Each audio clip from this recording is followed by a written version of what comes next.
Hey, I'm Ashley Theophane, and you're listening to Us People podcast with Savia Rocks.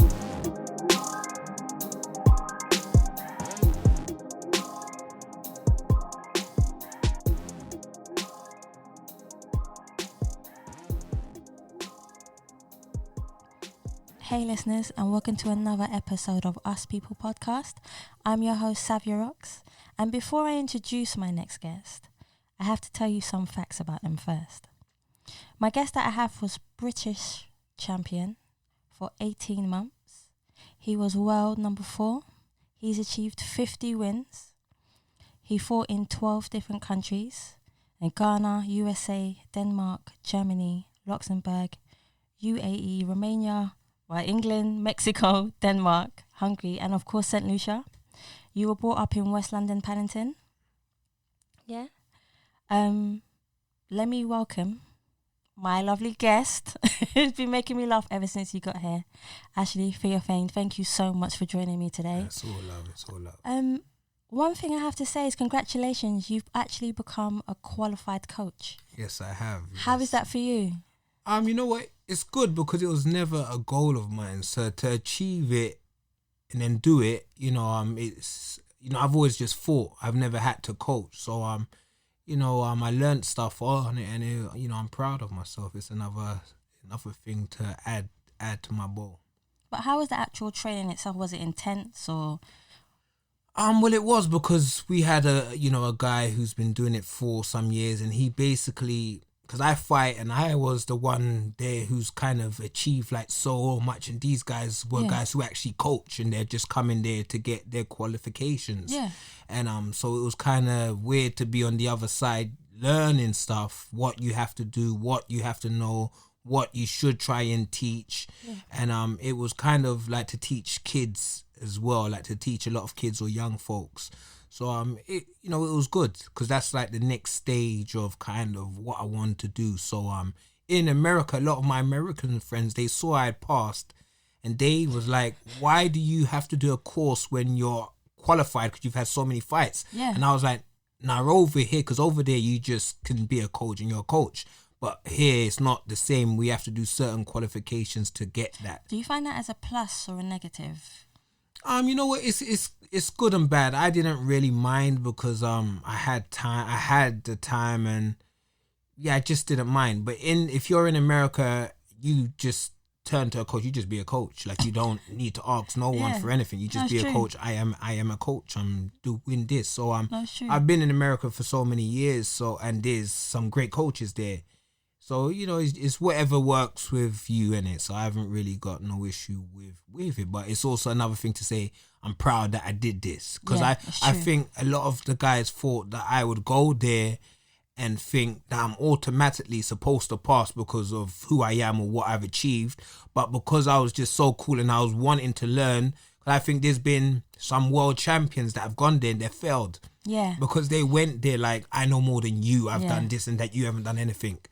But I didn't go like that. I just went in there humble. Yeah, I just went in there. Fought. Yeah, like you guys basically know more about this side than me because I'm not a coach. Yeah. So I fight like you guys coach. So I went in there like that and just asked them stuff and just tried to learn from everyone there, So that was basically it with me. I always try to ask my listeners one specific question I do ask everyone that comes in here. If a person was to ask you to define success, what would you say success is to you and why?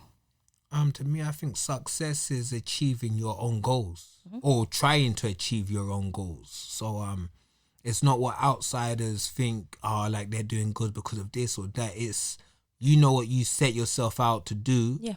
So what it takes because you've actually tried to do it and you've had to go through the ups and downs to achieve it. So I think, it's achieving your goals or whatever. And sometimes you don't even achieve the goal that you set out to do. That's true. But you learn from it and then you become like better anyway. So to succeed, you have to fail. It's part and parcel of it. So, that's perfect. Yeah.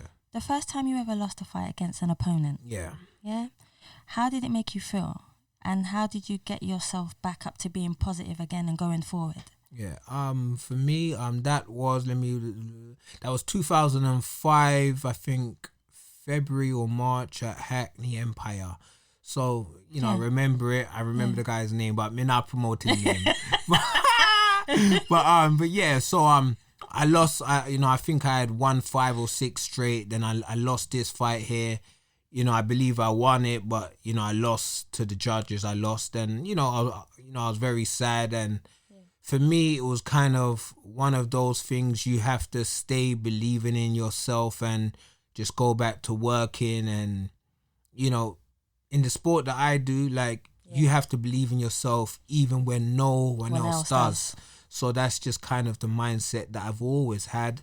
And I just went back and just started to work hard and started to win. And I think that's actually what made me go to...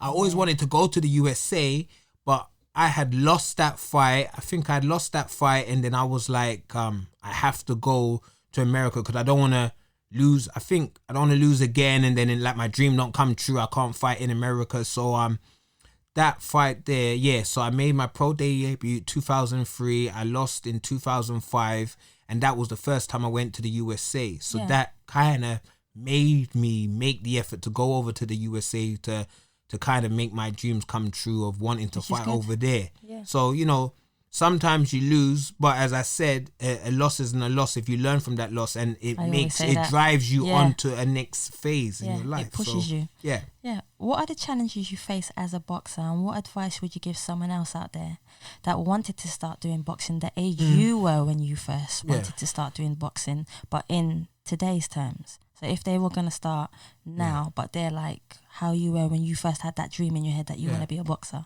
Well, for me, I was 5 years old, so I was a little kid, 1985. And, I was with my pops. I used to watch the fights with him. And I was just like, Dad, I want to try this out because it just looked fun, it just looked fun. And my mum and dad was like, no, it was really my mum saying, no, you can't do it because she didn't want her child to get hit, which is, I could understand. So I think 2 years went by, I kept asking. Then my mum said to take him down to the gym. That was All Stars. Yep.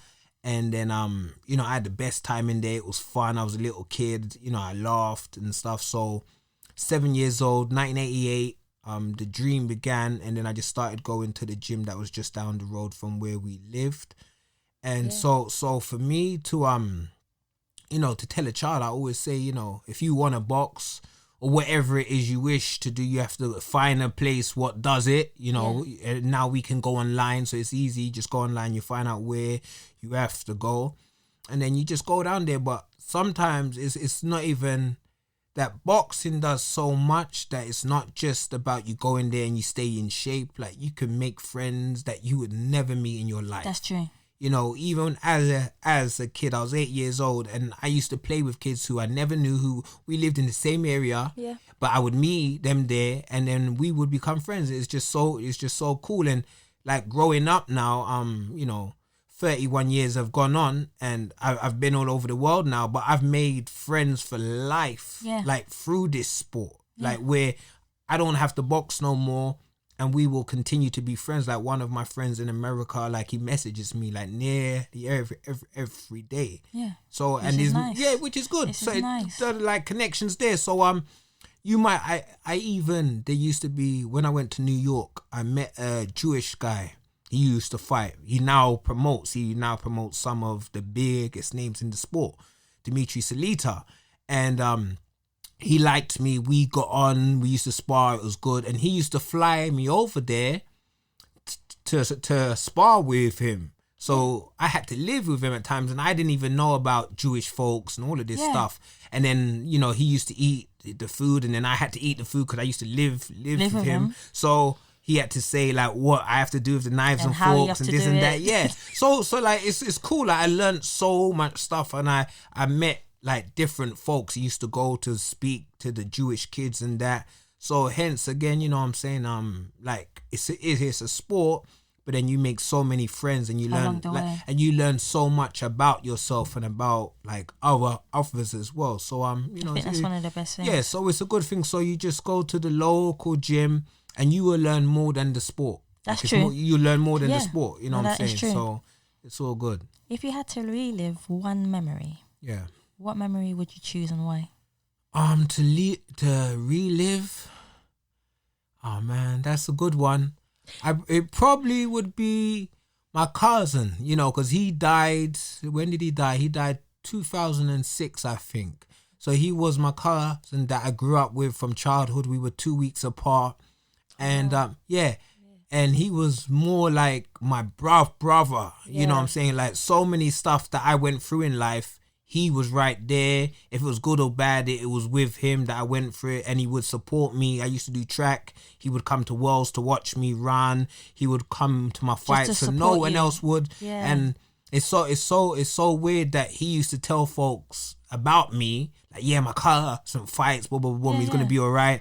And then I would meet them, like when he passed. So when they would say, yeah, he was always just I'm chatting about you. So it's nice to know that he was like my supporter from the very start, from the like crib. Your number one fan. From like the crib. So hence if I could, so when I used to, when I fought, when I walk to the ring, or when I live my life, I always think that I'm living for both of us. You know what I'm saying? Because your life was cut short. So I make the most of my life at all times, because I know that he would have went on to so much great stuff if he was here.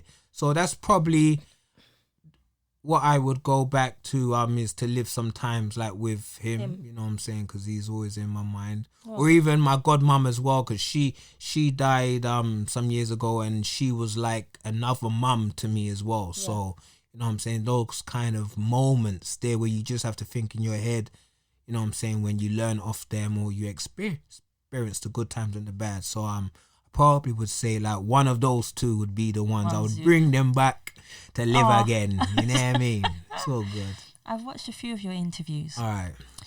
And in one particular one, you were talking about not having much when you were growing up. Okay. And just having the bare minimum of what your Poverty, family... I'm telling you. Humble beginnings. Humble beginnings. The nice thing is that me and Ashley live really close. Okay. And I always used to see you going in and out of boxing. Yeah. And then I would be coming in and out of the studio to songwrite for other people. Yeah.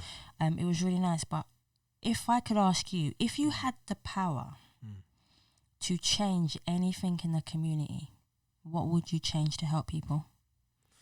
What would I change to help people? Well, you said like I would say more opportunities, because a lot of times we're from areas like this where, a lot of kids get involved in crime because they feel like there's no opportunities, that no one cares about them. So I would say like more opportunities, because if you're a child and you have opportunities, you're not really, I don't think that it's less likely that you will get involved in crime, because you have things to do, and there's, you might want to be this or that, but you are like, I'll never be able to do it because I don't have this or I don't have that. So I think I think if kids have the opportunities, that they won't get involved in crime. That's what I personally think. Where do you think you would be today if you was not doing boxing? I do remember I went to college, and the teachers wanted me to go to university, and I said I don't need to go because I'm going to be a pro boxer. Yeah. Which is great that I believed in myself, but it could not have went down the way that it went down, because I went through loads of hard times to get to my good times. So maybe I would have liked to have gone to university just to do it, and but I think the way that my life has turned out was the way it was supposed to be.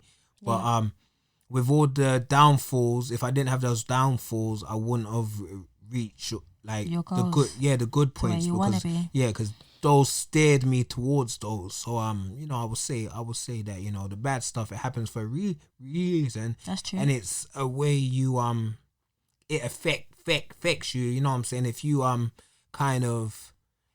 don't know, I always try to think about good times, or believe in myself, or believe in like the good ahead. So without the bad times, you can't have the good times, so you don't appreciate the good times. That's true. Yeah. What are the positive aspects of being a boxer? What has boxing done for you and changed in your life? I would say, I've got to, first off, I've got to make some great friends. I've got to go around the world and back again.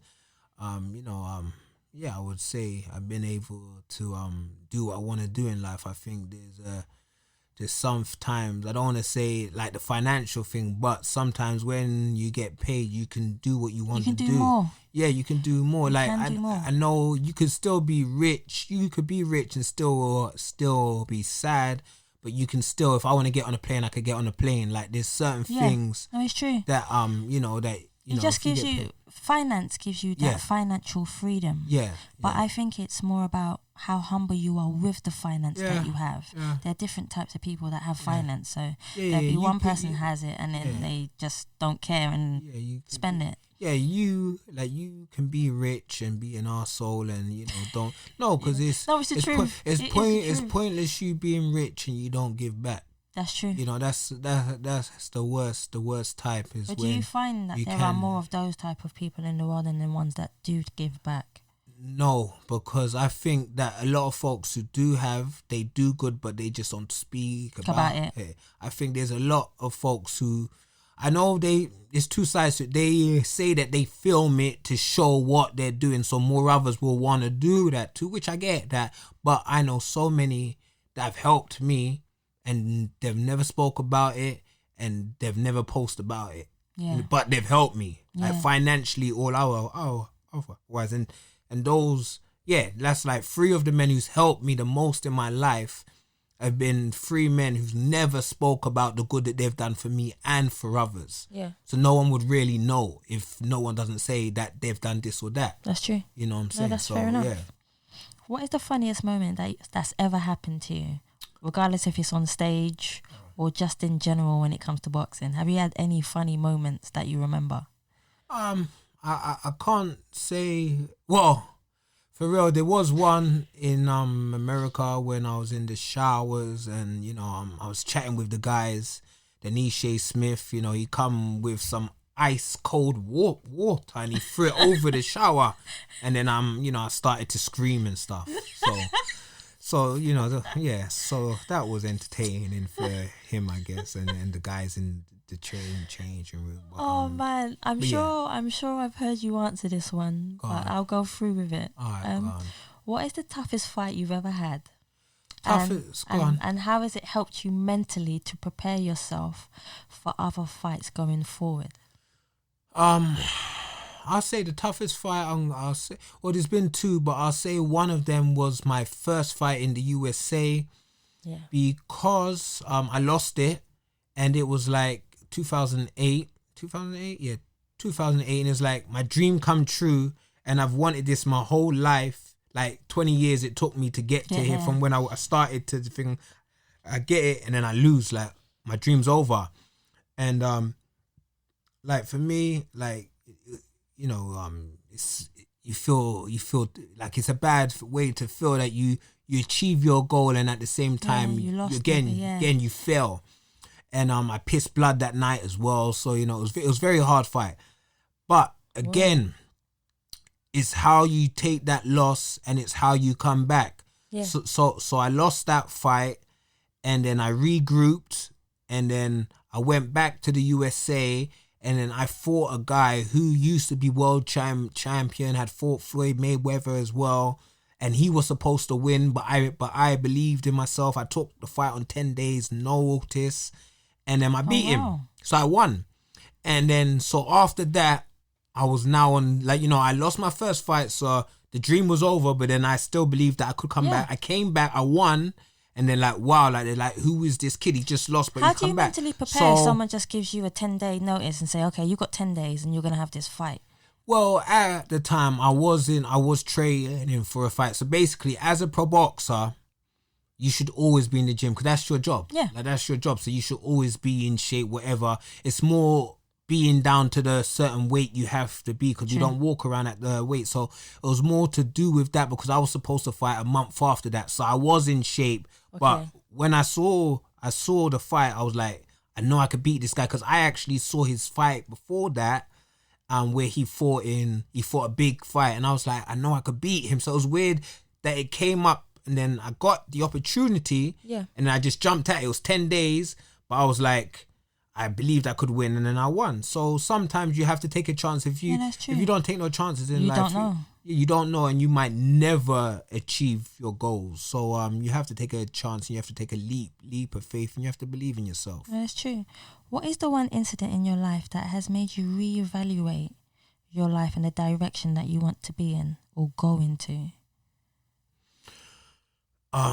One of the most important things to succeed in life is the people that you surround yourself with. That is so true. You know, that can make you achieve your goals or don't reach your goals. You know, so I think you have to be around people who believe in you and folks who are just going about achieving their goals too. Because when you see your friends achieve their goals, you're like, I want to achieve my goals too. So you strive to achieve your goals. It's like a connection between you. Yeah. So I'm always proud of my boys and girls who achieve their goals, and it's sad that there are some folks who see others achieve stuff and they're like, damn, like they're achieving that, or they're angry at a guy or girl to achieve their goals, when you should be proud of them, especially if you've come from a same kind of background. So you know the struggles that we all face,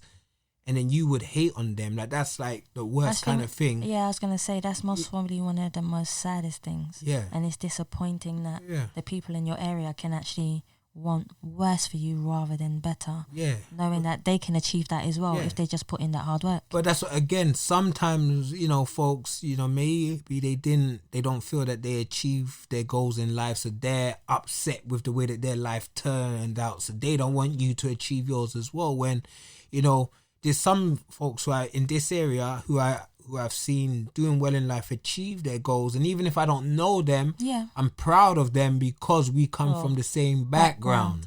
So I know it wasn't easy for you. Yeah, well, that makes total sense. Okay, was there ever a point in your career where you wanted to give up and say, no, I'm done, I've had enough?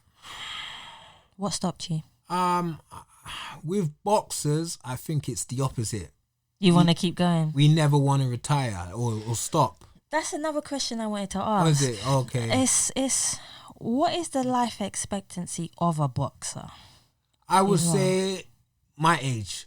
40 years old is like, I'm that this year. But I think like that is kind of... Ain't that when you just start living? They say you start... Well, that's living, but there's a sporting thing as well. Like, I think for most sports stars, they retire around my 40. age. You have some that are exceptions that go on a bit more. But I guess that's how you live your life. If if you party, if you go out and drink, if you eat bad food, if you don't take care of yourself. So I would say on average, my age is the age that they kind of retire.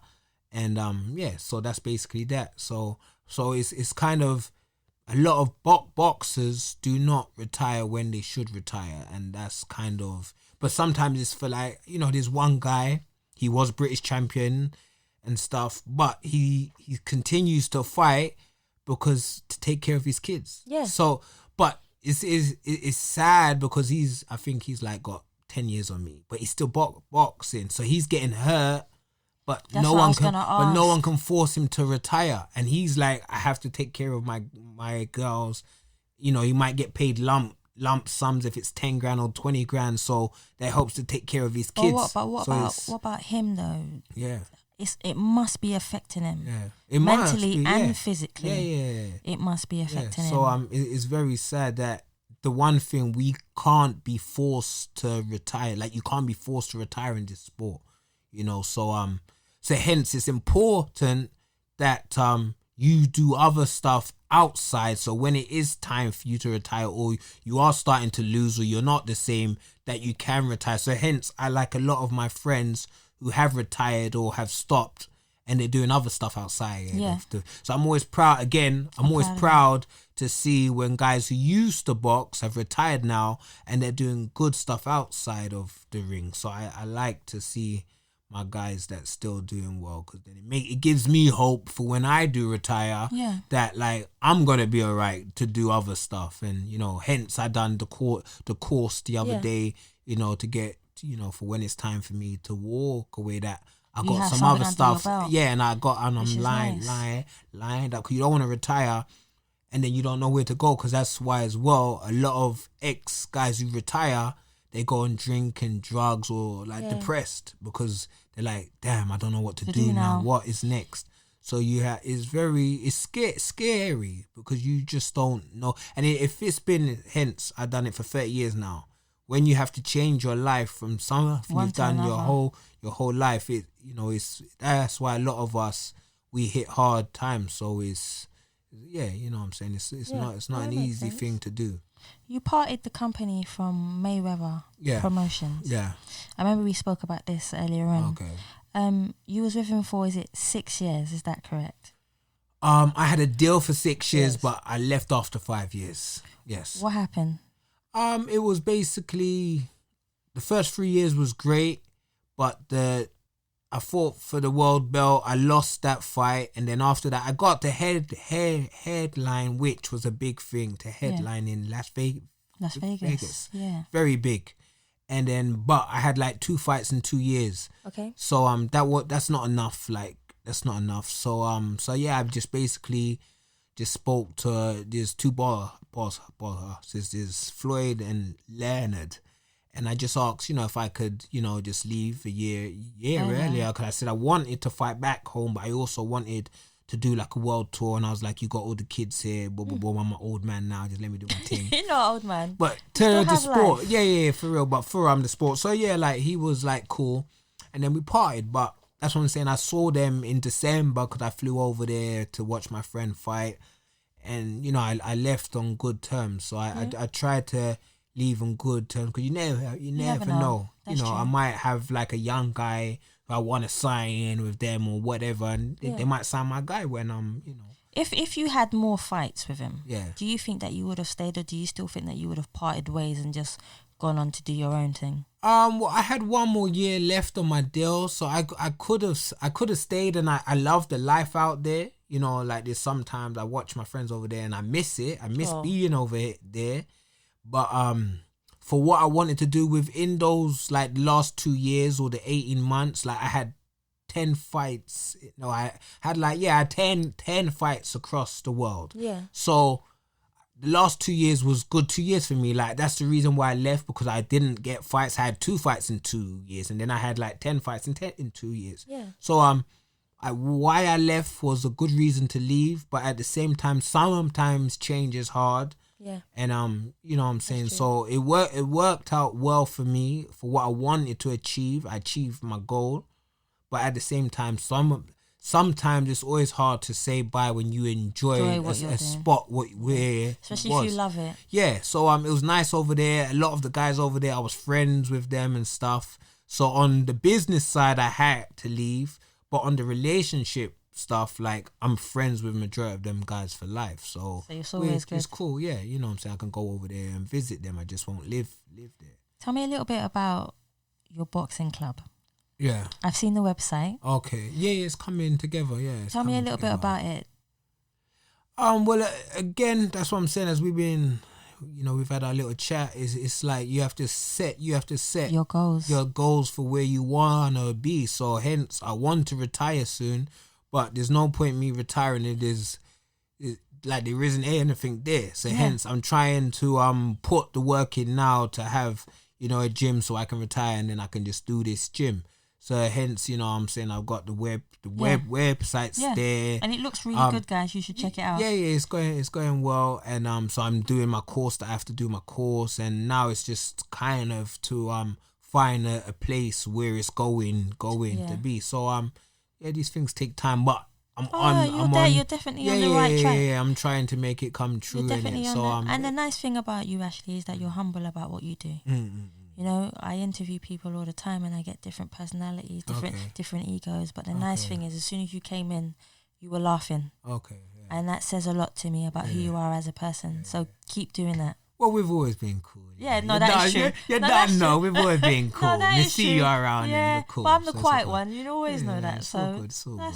if you had to pick one quote, Yeah. what quote would it be, or what quote would you choose to say that it has helped you throughout your life? Well, one that I use a lot is, I don't know if it is a quote, but it's 3 words that I like to say or to hashtag is dream, believe, achieve. Yep, I like Because you dream it, you know, you believe it, whatever, and then you achieve it. Yeah. So I that do. makes sense. Yes, I do like it like that. But again, like say if my mum, she used to like give me like books or send me like quotes. And then so when I was in the USA and then I'll be over there, or you don't believe in yourself, or you just have times where you just feel down. You know, it was cool. My mum was send me books or whatever, and it's just like little quotes reaffirm to yourself. Yeah. So you know, I think, and a lot of times when you box, you're on your own. Yeah. So it's good. I like being on my own, but at the same time, But how is your mental that's what I'm process? saying. Yeah. It's your own mind. So if your mind ain't good, or you don't believe in yourself, you just eat at yourself. So hence, to you know, to read books or whatever, to believe in yourself is very important. So you know, that's what I try to do. Tell me a little bit about what boxing, or how boxing can affect you mentally. Affect you mentally. Anyway, it's a hard sport, you know. Be it if you get, you know, could hurt your brain, whatever it is, because we get brain scans like once a year and eye tests and whatever it is, like the physicals. We do all those, the blood tests. But it's a sport that I think I would say you have to be mentally strong, you know what I'm saying, to go, because you go through the ups and downs. It's a very corrupt sport as well. So you could win a fight, but you lose the fight, and it's how you're gonna feel after that. Like you're alone, you know what I'm saying, because you've lost. Sometimes folks don't really care about you. Because I was just thinking of you in the ring, and you're just constantly getting blows thrown at you. Yeah. And I was just thinking of, when I was doing my research and I was watching loads of videos of you in the ring, I was just like, I know you're protecting yourself, but I was just thinking of how you actually feel in that moment when all these blows. Oh, what, getting hurt and stuff. I was just thinking about how you feel. It's kind of like a kill or be killed sport in a sense, you know, like. It's like lion against lion. Yeah, because what they would do to me is what I would do to them. Yeah. So sometimes, hence, I've won so many times, but I've also lost 8 times as well. So I've won more than I've lost. But sometimes, you know, you have to lose and you have to fail, and it is just part of the kind of sport, isn't it? I don't see it as failing, Ashley. I see it more as you're learning. It's a progression. Yeah, it is. It's just a progression for you. It is. You know, but yeah, it is what it is. But you have to kind of, when you lose, as long as you gave your best, that's all you can ask. That's all you can do. And anything in life, as long as you give your best, that's the only thing that you can ask yourself. And then you can't really be bad on yourself, because like, I tried, didn't happen, we move on. No, that's true. Yeah. What's the one thing that you would like to tell to your fans that they don't know about you? What I would like to tell to, I don't know if I have fans, but maybe. I'm sure you do. You're just being modest now. Let me think. I don't really know, you know. I just try to, you know, I just try to live my life and just do my things. I never really kind of, I just live my life and try to achieve my goals, and try, like when I can, I try to help folks, or, you know, try, you know, if they're down or whatever it is, you know, so. Yeah, you just try and push them forward in a positive way. Yeah. Cause I think we all go through it. Yeah, we all go through times, like bad times in life. So I always think is you know, if you can help someone out, it's always good to help them. So no, that's true. My kind of thing in life, you know. Yeah. Finally. Where can we find you on all your social media? Has it been that long? We chat for so long. Well, yeah, it's not too bad actually. Is it? It hasn't been too bad. We've been quite good. Okay, that's all right. He's enjoyed it, guys. All right, no. All right, so ashleytheophane.com, you know, that's my website. To check that out. But then you got me all over the place at Ashley Theophane on Instagram, on Facebook, on Twitter. So come show some love. It's all good. Is there anything coming up soon for you? Not really. Well, not fights because I won in October, so I completed my world tour. So I set myself a goal, and then you completed it. Yeah, to win 10 fights across the world. So I done that, my 50th professional win. Wow. So I set that to achieve that goal, and it's like afterwards it was such a hard fight because the guy used to be world champ. Yeah. I was just tired. Like I was just tired. I was like, man. Considering, let me just say this to the guys. Well, you have had 50 wins, 8 losses, 1 draw, and 19 knockouts. Yeah. I feel sorry for the 19 people. Yeah. So so it was hard, and at the same time I was like proud of myself. So from then, I've been putting in the works to have my boxing club. So that's what's that been now? It's coming up to 5 months. I've been putting in a lot of work to get the boxing club and doing all the little things I have to do. So that's kind of my main goal like this. So, but on the boxing side, I've been trying to lose weight because in the time I was off, it was Christmas time. And tell me about the weight. How does it work? How does it work with your weight? Do you have to be? I remember you were saying before you have to be a certain weight. Is it a certain weight for a certain fight? No, well, it's categories. Like there's different categories wherever you fight, innit? So sometimes we go out of that category and then we have to lose like a stone or 2 stones to come down to it. So hence it takes time. So because I was off and I was doing the work on the gym, Christmas, I put on some pounds. So as you should. It's all right. Of course you have to let loose. Yeah. So the first 3 months of this year, I'm just kind of trying to drop half a stone each month. And so that's so I haven't really been trying to look for fights. I'm trying to aim to fight for May or June. Okay. So we'll definitely look out for that. Yeah. It's all, it's all good. Like the last, we're on the home street now. The final steps. Don't worry, guys. I'll make sure Ashley messages me or at least calls me. Okay. To say what's going on, and I'll update you guys. Okay, it's all love. Ashley, I want to thank you so much for coming in today. And thank you, listeners, for listening. And remember to always stay positive, stay happy, and be kind to one another.